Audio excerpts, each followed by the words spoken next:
Ladies and gentlemen, hold on to your seat. The White House just announced that inflation is going to get even worse in America. Now, that is really right up there with some of the number one complaints in this country is the inflation, and it really is outrageous. I know the prices in the supermarket are just getting worse, and I went shopping recently and it is horrible the way these prices are jumping up. It's like if I shop this week and let's say about a week or two I shop again, the prices are always higher. So it is really outrageous to even think that it's going to get worse. The Biden administration is bracing for Tuesday's key consumer inflation report to show that the prices Americans pay soared in March as Russia's assault on Ukraine caused energy prices to jump. Well, the energy prices did not have to jump. All Joe Biden had to do was just wait a while,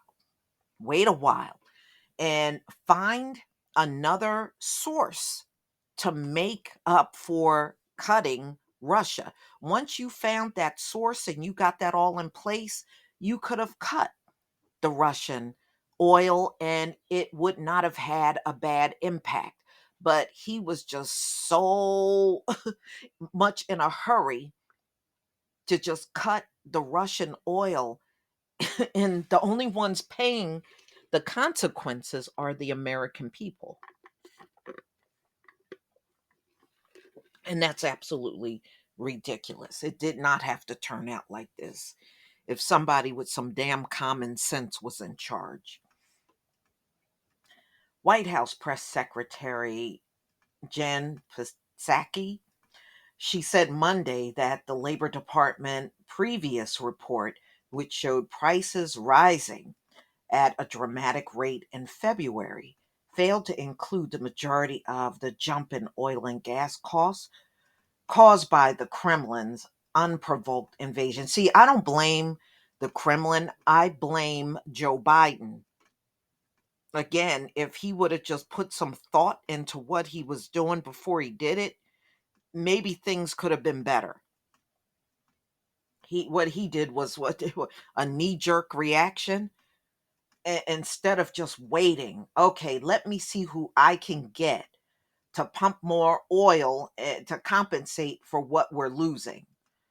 And no, not him. Just cut it and then worry about all of that later. But who's paying the most at the pump? Joe Biden is a millionaire. He's not feeling this stuff at the pump.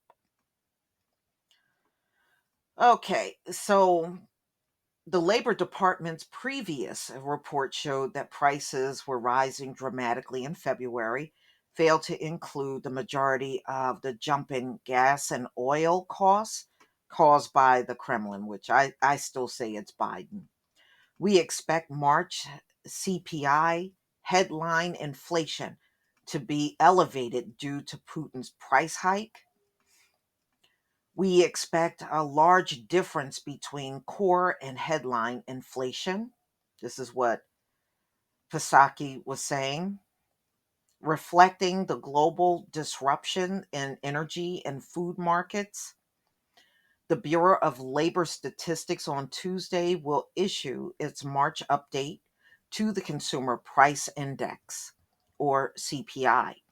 The CPI is the department's tool for measuring inflation in a basket of goods and services that the average American would buy, ranging from eggs and milk to cell phones and unleaded gasoline. Economists consider two versions of CPI data: the headline numbers, which includes all prices consumers face, and a so called core CPI, which excludes often volatile food and energy price fluctuations. The White House said it anticipates a wider than normal disparity between the headline and core readings because of an abnormal increase in gas prices that occurred last month. The price for a gallon of regular unleaded gas hit a record high of $4.33 on March 11th, according to the American Automobile Association. The price has since slid to 4.11 a gallon, according to AAA.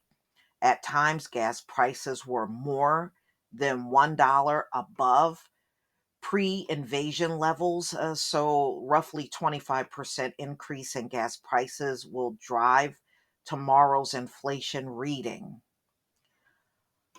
Labor Department data for several months shown the year over year price jumps have been hitting levels not seen since Ronald Reagan was in office.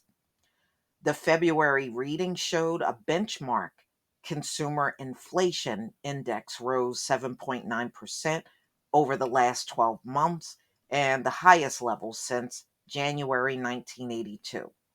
The March report is due out on Tuesday at 8:30 a.m.